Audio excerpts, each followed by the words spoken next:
Habíamos hablado de la farmacología del medio interno y de la farmacología cardiovascular. Hoy vamos a hablar un poco de la farmacología de o sea, del aparato gastrointestinal, así como también la farmacología de las vías respiratorias. Empezar a compartir.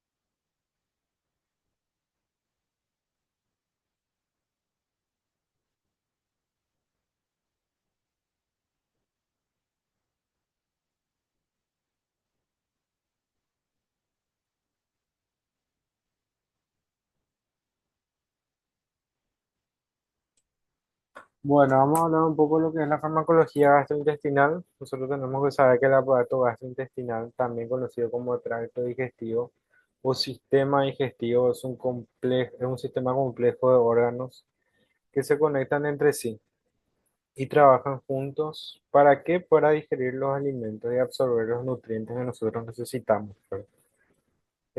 Y también eliminamos todo lo que a nosotros no nos sirve, eliminamos, ¿verdad? Por medio de lo que es la materia fecal.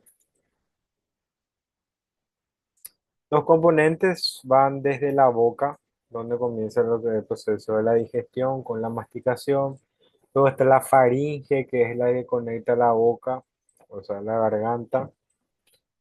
Por la faringe van a pasar tanto los alimentos como el aire también que nosotros respiramos. Luego ahí se divide.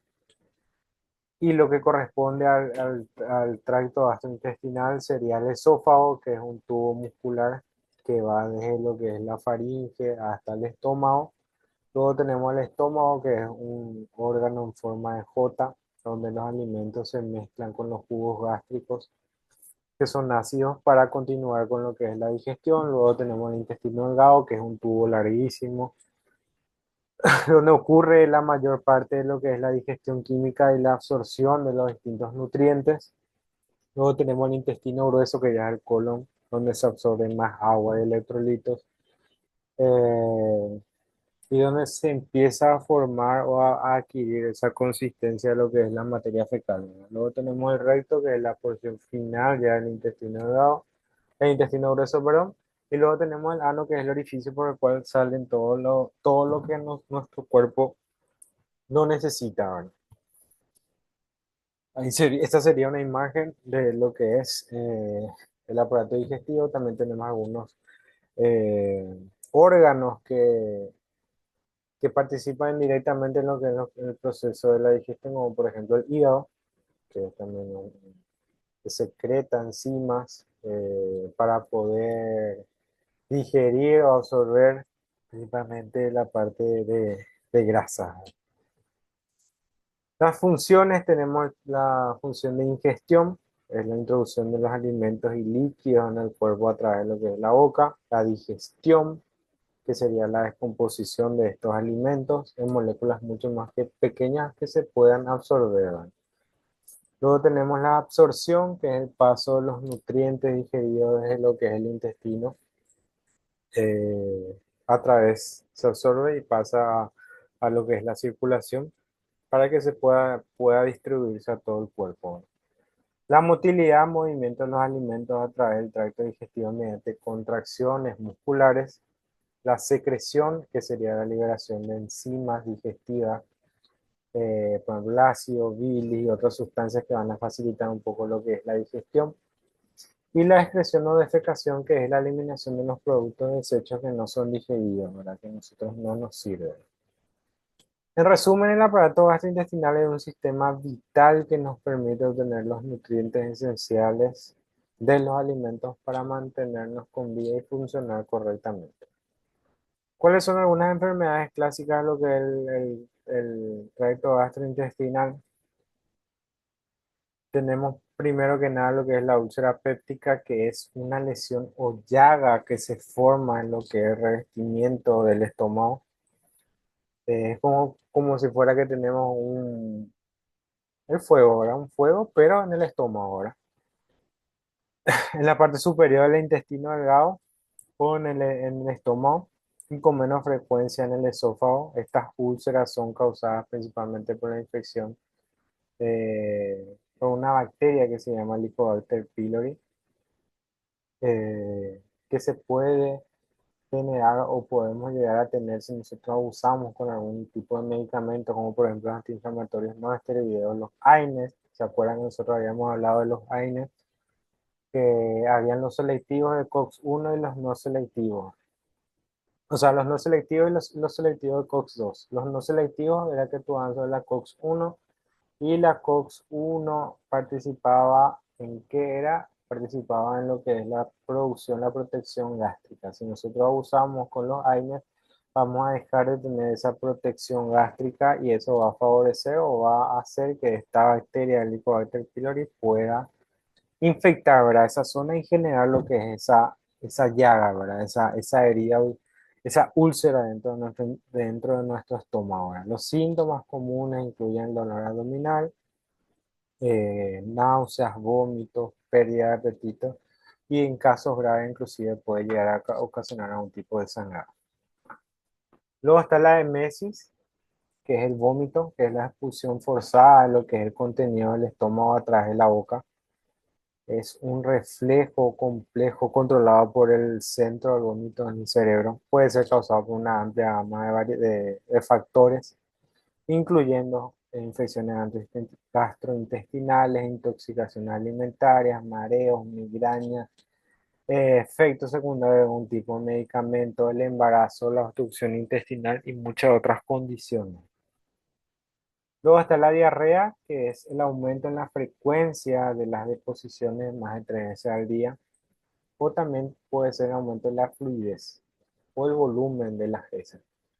Puede ser aguda, que es de corta duración, o crónica de larga duración. Las causas incluyen, pueden ser infecciones virales, infecciones bacterianas, infecciones por parásitos, intolerancia a algún tipo de alimentos, síndrome del intestino irritable, enfermedades inflamatorias intestinales. Y también puede ser secundaria a algunos medicamentos que pueden tener efectos secundarios, como por ejemplo los antibióticos. Luego está el estreñimiento, que es lo contrario a lo que es la diarrea, que es una constipación que se caracteriza por la dificultad para evacuar las heces, generalmente con una disminución en la frecuencia de las exposiciones. El- Menos de 3 veces al día, las heces son duras, el esfuerzo tiene que ser excesivo para poder defecar y la sensación de evacuación siempre va a ser completa, va a parecer que no nos fuimos todo. Puede ser causada por una dieta baja en fibra, deshidratación, falta de actividad física y algunos que otros medicamentos también pueden llegar a causar algún tipo de estreñimiento. Los fármacos que se utilizan están generalmente los antiácidos, que su función es neutralizar un poco lo que es dentro de nuestro estómago. Nosotros tenemos ácido clorhídrico. Entonces los antiácidos lo que hacen es neutralizar un poco este ácido clorhídrico presente dentro de nuestro estómago y así aliviar un poco los síntomas de lo que es la acidez estomacal. Ejemplos está el hidróxido de aluminio, el hidróxido de magnesio, el carbonato de calcio, el bicarbonato de sodio. Generalmente la administración es vía oral. Luego están los antidiarreicos, como dice su nombre, se utilizan para reducir la frecuencia y la fluidez de las deposiciones. Eh, Estos van a actuar de distintas maneras, como por ejemplo van a disminuir un poco lo que es la movilidad o la motilidad intestinal.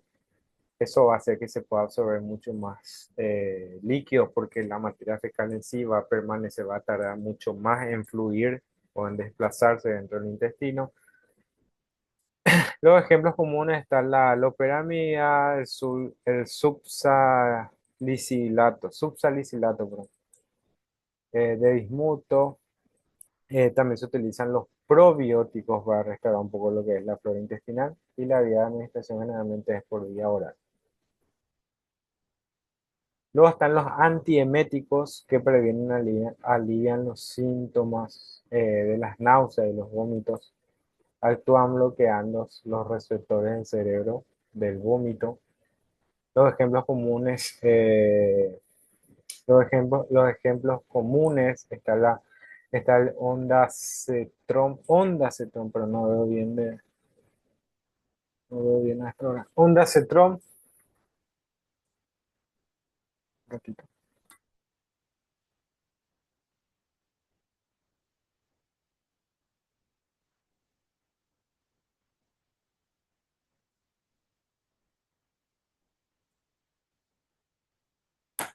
Bueno, los antieméticos previenen o alivian las náuseas y los vómitos, actúan bloqueando los receptores en el centro del vómito del cerebro o acelerando también lo que es el vaciamiento gástrico, o sea, hace que el,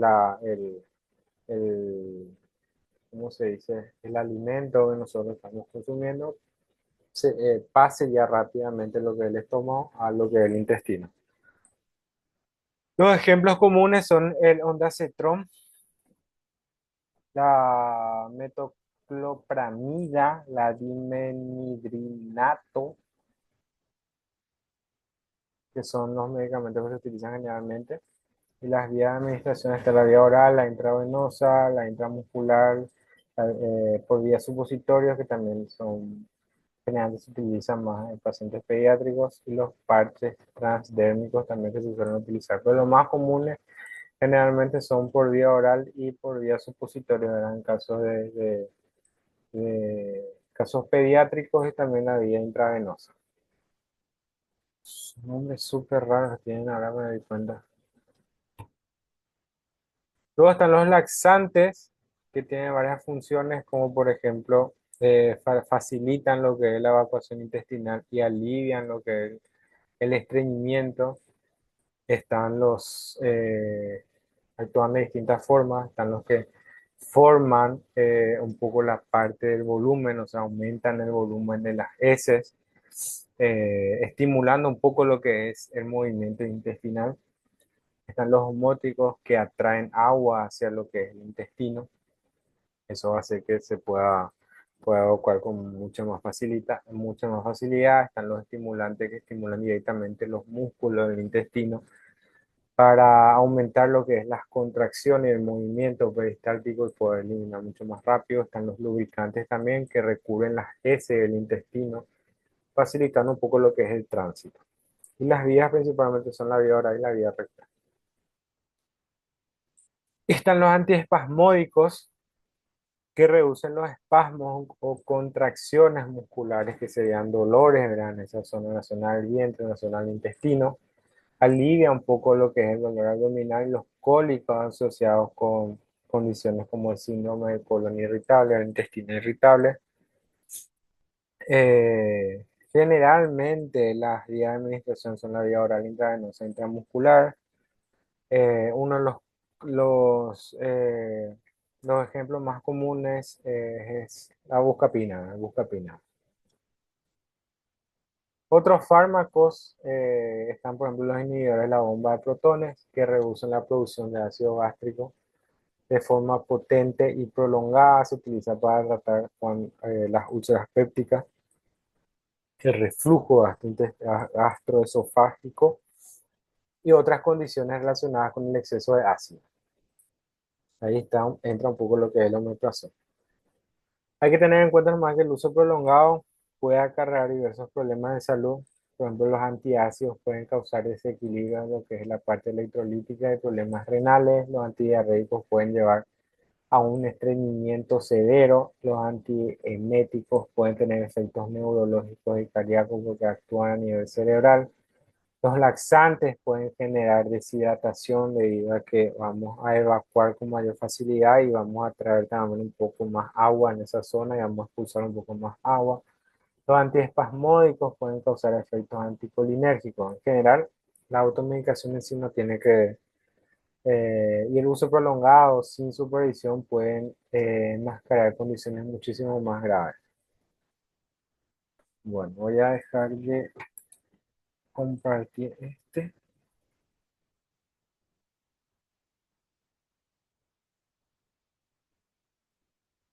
y voy a empezar a grabar ya la clase de las vías respiratorias.